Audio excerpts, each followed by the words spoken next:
जी मित्रों, अभिनंदन है आपका दिव्य सृजन स्पिरिचुअल चैनल में। जैसा कि आपको विदित है, प्रत्येक सायंकाल 7 बजे हम श्रीमद् भगवद गीता पर व्याख्यान लेकर यहाँ उपस्थित होते हैं। तो आज फिर यहाँ उपस्थित हैं और आगे के श्लोकों पर 13वां अध्याय क्षेत्र क्षेत्रज्ञ विभाग नामक अध्याय,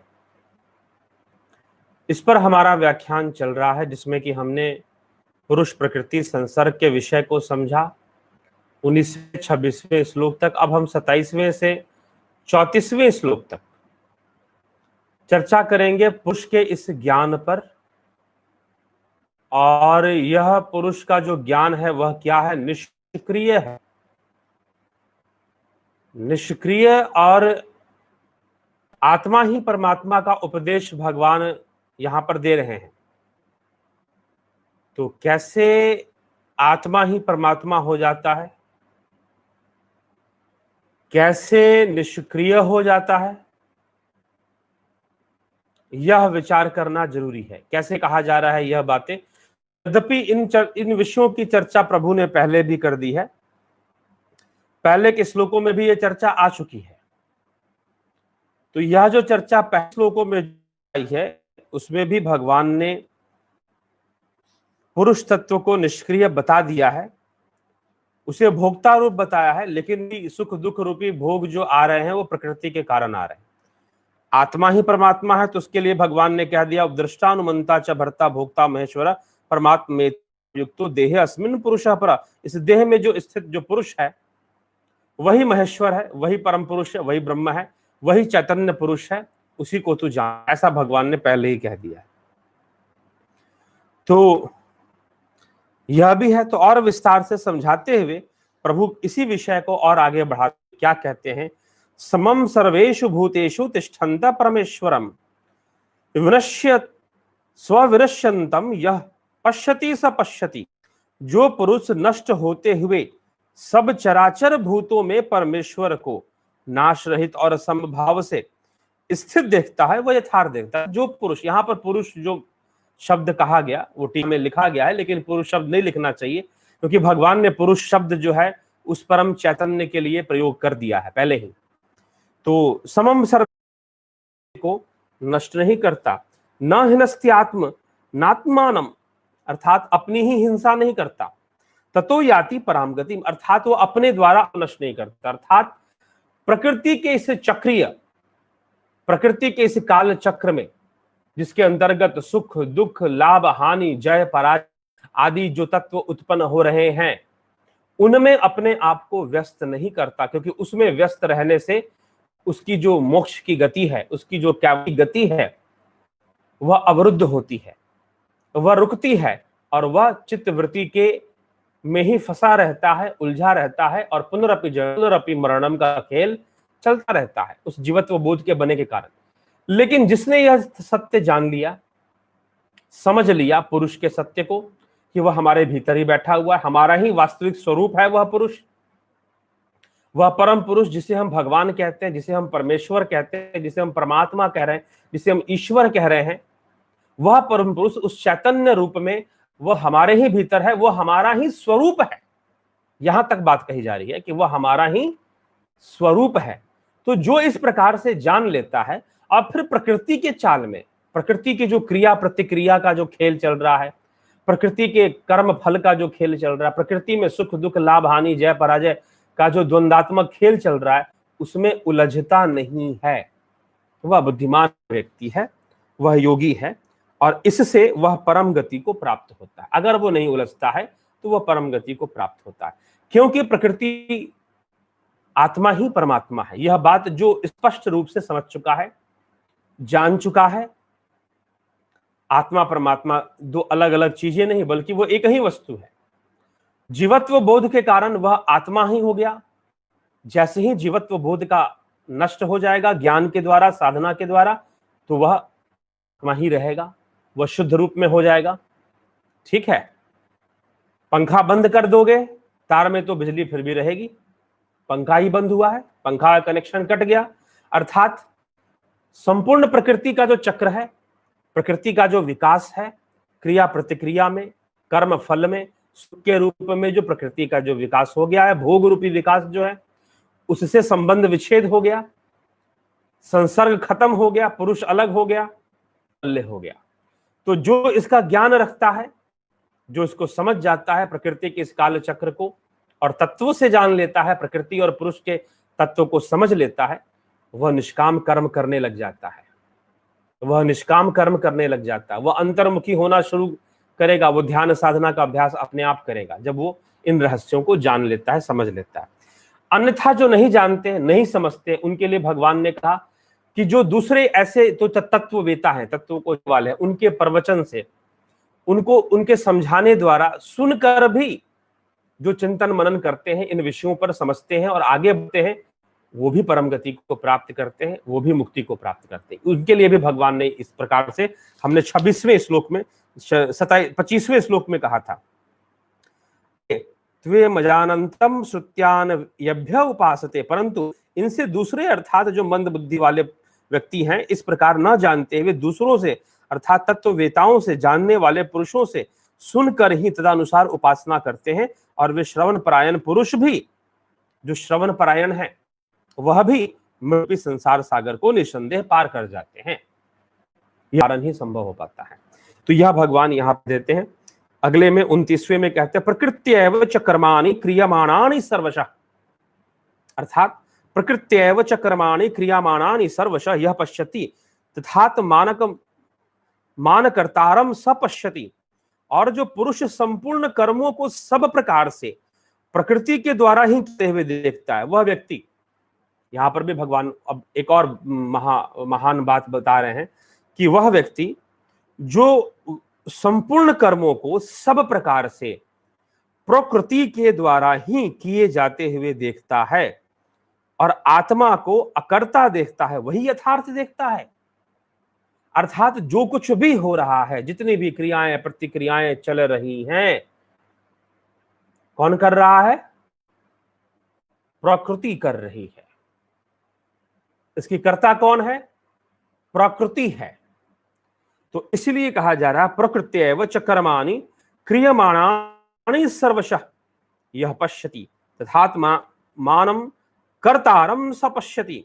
और जो पुरुष संपूर्ण कर्मों को सब प्रकार से प्रकृति के द्वारा किए जाते हुए देखता है और आत्मा को अकर्ता देखता है, अर्थात वह जो चैतन्य पुरुष है, जो आत्म रूप है, वह कुछ भी नहीं करता, सब कुछ करने वाली प्रकृति है, सारे सुख दुख पैदा करने वाली प्रकृति है, सब कुछ रखने वाली हमारे सामने प्रकृति है। यह मन बुद्धि अहंकार पंचभूत पंच तन्मात्राएं, ज्ञान इंद्रियां कर्म इंद्रियां, ये सारे जितने भी विषय हैं, फिर त्रिगुणी माया के वशीभूत सुख दुख का उत्पन्न होना, कर्म फल का उत्पन्न होना, यह द्वंद्व रूपी जो सुख दुख है, मान अमान है, यश अपयश है, लाभ हानि है, जय पराजय है, द्वंद्वात्मक विषय जितना भी अस्तित्व में आ रहा है, इसमें भागीदार नहीं। वह तो मात्र दृष्टा है, वह तो मात्र इसका भोगता है, अर्थात भोगने वाला है। यह बात स्पष्ट रूप से समझाई जा रही, बताई जा रही है। वह मात्र भोगता है और भोक्ता होने के कारण ही जीवत्व बोध आ जाता है और फिर हम जीवात्मा शब्द का भी प्रयोग उसी के लिए करते हैं। इसलिए भगवान ने यहां पर जीवात्मा भी स्वयं को बताया है। क्षेत्र क्षेत्रज्ञ में विभाग योग नामक अध्याय में स्वयं को जीवात्मा भी बताया है, स्वयं को आत्मा भी बताया है। इसलिए आत्मा ही परमात्मा है, यह प्रमाणित होता है। और साथ में पुरुष निष्क्रिय है, यह भी प्रमाणित होता है इन श्लोकों से, जो भगवान ने यहां पर बात कह दी। एव च कर्माणि क्रियमाणानि सर्वशः यह पश्यति तथात्मान मानम कर्तारम स पश्यति। और जो पुरुष संपूर्ण कर्मों को सब प्रकार से प्रकृत्यैव अर्थात प्रकृति के द्वारा ही किए जाते हुए देखता है, जितने भी कर्म हो रहे हैं प्रकृति के कारण हो रहे हैं। और वह जो आत्म तत्व है, वह जो परम पुरुष है, वो अकर्ता देखता है, उसे अकर्ता तथात्मानम कर्तारम स पश्यति, उसे अकर्ता देखता है, वही यथार्थ देखता है।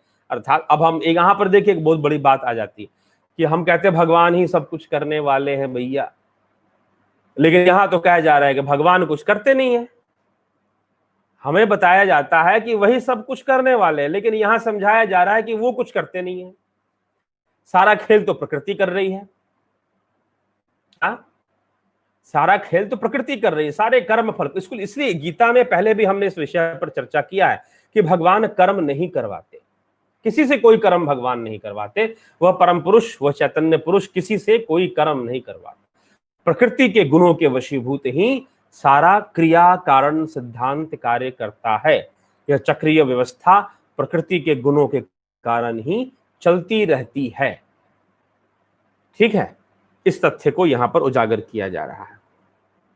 आत्मा हमेशा अकर्ता है। उसे जो इस प्रकार से जानता है वह यथार्थ देखता है, मतलब वह रियलिटी को जानता है, वो सत्य को देख रहा है, सत्य को जान रहा है।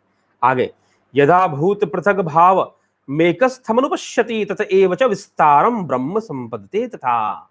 अर्थात जिस क्षण यह पुरुष भूतों के पृथक पृथक भाव को एक परमात्मा में ही स्थित तथा उस परमात्मा से ही संपूर्ण भूतों का विस्तार होता है, उसी क्षण वह सच्चिदानंद घन ब्रह्म को प्राप्त होता है। यदा भूत पृथक भाव अमेकस्थ मनुपश्यति तत एव च विस्तारम ब्रह्म संपदते तथा। जिस क्षण यह पुरुष भूतों के पृथक पृथक भाव को, जो भूतों के पृथक पृथक जो भाव उत्पन्न होते हैं, अर्थात जीवों के, जीवात्माओं के, परमात्मा में ही स्थित देखता है तथा उस परमात्मा से ही संपूर्ण भूतों का विस्तार देखता है। संपूर्ण भूतों का जो विस्तार है, जितने भावनाओं का विस्तार है, उसी परमात्मा से हो रहे हैं, उसी क्षण सच्चिदानंद घन ब्रह्म को प्राप्त हो जाता है। अर्थात दृष्टा तो वही है, देखने वाला तो वही है, भोगने तो वही है। तो इसीलिए जो जीव के जीवन में जो भोग उत्पन्न हो रहे हैं, भोग की इच्छाएं उत्पन्न हो रही हैं, वह उसी के कारण हो रही हैं। और जिस समय वह यह जान लेता है, मनुष्य, एक योगी पुरुष जब इस रहस्य को जान लेता है, तो भाई वह समझ जाता है कि क्यों हो रहा है, खेल कैसे चल रहा है, और वह सच्चिदानंद घन ब्रह्म को प्राप्त होता है। वह ब्रह्म की अवस्था को प्राप्त होने में यह विचारधारा, यह जो ज्ञान है, उसके सहायक हो जाती। तो इस प्रकार से इस विषय का को समझ लेना चाहिए। फिर भगवान क्या कहते हैं, अनादित्वानि निर्गुणत्वा तो प्रमायमव्यः शरीरस्थो अपि कौन्तेय न करोति न लिप्यते। हे अर्जुन, अनादि होने से और निर्गुण होने से यह अविनाशी आत्मा शरीर में स्थित होने पर भी वास्तव में न तो कुछ करता है और न लिप्त ही होता है। यह न तो कुछ करता है और न लिप्त ही होता है, इसके द्वारा कोई क्रिया नहीं होती और ना इसकी कोई लिप्सा होती है इसमें। इसीलिए वह पुरुष, वह परम पुरुष क्रिय है, सर्वदा निष्क्रिय है, और वह आत्मा ही परमात्मा है। यह बात भी सिद्ध हो जाती है। वह इस शरीर आत्मा नोपलिप्यते सर्वत्रावस्थितो। अर्थात अब कुछ लोग पूछते हैं कि शरीर में आत्मा कहां रहती है, ढूंढते हैं। भैया ढूंढ के निकालो, खुदाई करो, ऑपरेशन करो तो निकल जाएगा क्या? लकड़ी में आग कहां रहती है, कैसे निकालोगे? जब जलेगा तो पता चलेगा लकड़ी के कण कण में आग है, आग थी। तो वैसे ही शरीर में सर्वत्र ही वह आत्मा व्याप्त है, वह चैतन्य व्याप्त है, वह तो परम चैतन्य परम पुरुष है, और वह व्याप्त है। जिस प्रकार से आकाश सर्वत्र व्याप्त होते हुए भी वस्तुओं में लिप्त नहीं होता, उनसे अलग रहता है, वैसे ही वह निर्गुण परमात्मा भी लिप्त होते हुए भी अलग रहता है, उसमें नहीं रहता। यथा प्रकाशते कृतश्न लोकमिमं रवि, यथा प्रकाशते कृतश्न लोकमिमं रवि क्षेत्रम क्षेत्री तथा कृष्ण प्रकाशति भारत। हे अर्जुन, हे भारत, जिस प्रकार एक ही सूर्य इस संपूर्ण ब्रह्मांड को प्रकाशित करता है, उसी प्रकार एक ही आत्मा संपूर्ण क्षेत्र को, संपूर्ण क्षेत्र मतलब जो प्रकृति का क्षेत्र है, मन बुद्धि चित्त अहंकार पंचभूतों का जो क्षेत्र है, वो बहुत विशाल है। सूर्य के लिए तो एक सौरमंडल मात्र है, लेकिन संपूर्ण ब्रह्मांड ही प्रकृति का क्षेत्र है। संपूर्ण ब्रह्मांड ही प्रकृति का क्षेत्र है। जितने भी ग्रह हैं, जितने भी मंडल हैं और सौर मंडल हैं, अंतरिक्ष हैं, तारे हैं, ग्रह नक्षत्र हैं, वो सब उस ब्रह्मांड, जितने भी ब्रह्मांड की सृष्टि है, सब प्रकृति की ही सृष्टि है। उन सबको प्रकाशित करने वाला वो परब्रह्म सबको प्रकाशित करता है। उसी प्रकार एक ही आत्मा संपूर्ण क्षेत्र को प्रकाशित करता है। तो शरीर का विषय है इंद्रियों का जो विषय है वह क्षेत्र कहा गया है, और उसमें स्थित जो परमात्मा है, जो पुरुष है, जो भोक्ता है, इन सब का सुख दुख का जो असली वास्तविक भोग करता है, भोगता है, भोग करता नहीं, भोगता है, वह मतलब कि उसको भोगने वाला है, वह परम पुरुष सर्वव्याप्त होते हुए भी सबसे अलग रहता है। वह संपूर्ण क्षेत्र को प्रकाशित करने वाला है, सबको प्रकट करने वाला है, सबको सामने ले आने वाला है। इसीलिए उसे परम पुरुष, उसे भोक्ता कहा जाता है, उसे अंतर आत्मा के रूप में इसको इस प्रकार से समझना जानना चाहिए। फिर भगवान आखिरी श्लोक 13वें अध्याय के आखिरी श्लोक में कहते हैं, क्षेत्र क्षेत्रज्ञ योरेव मंतरम ज्ञान चक्षुषा भूत प्रकृति मोक्षम च ये विदुर यान्ति ते परम। इस प्रकार क्षेत्र और क्षेत्रज्ञ के भेद को तथा कार्य सहित प्रकृति से मुक्त होने को जो पुरुष ज्ञान नेत्रों द्वारा तत्व से जानता है, वे महात्मा जन पर ब्रह्म परमात्मा को प्राप्त होते हैं। जो क्षेत्र और क्षेत्रज्ञ के विषय को जानता है और अपने दिव्य चक्षु से अपने घट के भीतर जानना, अंतर्मुखी विद्या अपना कल्याण करता है, वह मोक्ष को प्राप्त करता है, वह अपने कल्याण को प्राप्त करता है। तो आवश्यकता है कि हम भी इस विषय को समझे, पुरुष प्रकृति के संसर्ग के विषय को जाने, किस प्रकार पुरुष और प्रकृति दोनों आपस में संग रहते हुए संपूर्ण सृष्टि को अंजाम देते हैं, संपूर्ण सृष्टि को अस्तित्व में ले आते हैं, और प्रकृति ही विकास करके, अंतःकरण का विकास करके जीवत्व बोध को पैदा कर देती है। तो हम अपने आप को जीव ही रूप में मान लेते हैं, और इसी जीवत्व बोध के कारण, मन बुद्धि अहंकार के कारण ही बार बार जन्म लेना, बार बार मृत्यु को प्राप्त होने की प्रक्रिया चलती रहती है। सुख दुखों का खेल लगा रहता है, सुख भोगने की लिप्सा बनी रहती है कि हमें जीवन में ये करना है, हमें जीवन में वो प्राप्त करना है, ये जीतना है, वो जीतना है, सारी दुनिया जीतनी है, तो कुर्सी पर बैठकर नेता बनना है, तो बहुत धन इकट्ठा करना है। यह सब कुछ चलता रहता है हमारे जीवन में, इच्छाएं बनी रहती हैं, त्रिगुण के वशीभूत, सतोगुण रजोगुण तमोगुण के वशीभूत ये क्रियाएं चलती रहती हैं, क्रियाएं होती रहती हैं, कारण बनते रहते हैं, कारण और क्रिया दोनों बनते रहते हैं। इस प्रकार से सृष्टि आगे बढ़ती रहती है, बार बार जन्म और मरण लेने की जो प्रक्रिया है वो भी हमेशा बनी रहती है। तो यह हमें विचार करना है कि हम इस सब को जानकर स्वयं की मुक्ति की साधना करना, अभ्यास करना चाहिए, और आगे बढ़ने वाला पुरुष ना तो कम से कम इन विषयों को सुनकर इनका चिंतन मनन करने वाला भी मेरे परायण होकर मृत्यु सागर से मुक्त हो जाता है। भगवान ने यह भी विकल्प दिया है, अन्यथा अंतर्मुखी होकर साधना करना चाहिए, चिंतन करना चाहिए, निष्काम कर्म करना चाहिए। भगवान ने ये उपाय बताए हैं जिससे कि कैवल्य सिद्ध होगा, मोक्ष सिद्ध होगा। ठीक, तो वह आत्मा ही परमात्मा है, वही देह में स्थित होकर भोगों का भोक्ता हो जाता है, वही दृष्टा हो जाता है, और वह फिर मुक्त। यही स्वीकृति पतंजलि महर्षि ने भी दिया है। योग शास्त्र में भी इसी स्वीकृति को स्वीकार किया गया है, इसी तथ्य को स्वीकार किया गया है, और भगवान उसी विषय को, पुरुष और प्रकृति के सूक्ष्म विषय को यहाँ पर प्रकट कर रहे हैं, यहाँ पर हमें समझा रहे हैं। तो हम समझें और इसका लाभ उठाएं। आगे 14वें अध्याय में हम प्रवेश करेंगे अगले व्याख्यान से। कल के व्याख्यान से जो है गुणत्रय विभाग योग नामक 14वां अध्याय, ये जो था क्षेत्र क्षेत्रज्ञ विभाग योग नामक 13वां अध्याय था। 14वां अध्याय गुण त्रय विभाग योग नामक 14वां अध्याय, हम इस पर मनन चिंतन करेंगे, आगे बढ़ेंगे। इन्हीं बातों को आगे बढ़ाते हुए भगवान चर्चा करते, कोई अलग चर्चा नहीं। अध्याय मैंने बताया अध्याय कैसे बनाए हैं। जब कृष्ण ने अर्जुन को सुनाई थी तो कोई अध्याय में नहीं सुनाई थी, लेकिन इन अध्यायों का निर्माण कैसे हुआ यह मैंने आपको पहले भी वीडियोस में बताया गया। तो यह हम इसको समझ लें, और कोई कमेंट में कोई प्रश्न हो, उसके विषय में आप चर्चा करना चाहें तो उसको आप चर्चा में कर सकते हैं, कमेंट कर सकते हैं। बहुत बहुत धन्यवाद। इसी के साथ इस व्याख्यान को विराम देते हैं। अवश्य सब्सक्राइब कर लें, शेयर कर दें वीडियो को, तो हमें इससे सहयोग प्राप्त होता है। बहुत बहुत धन्यवाद।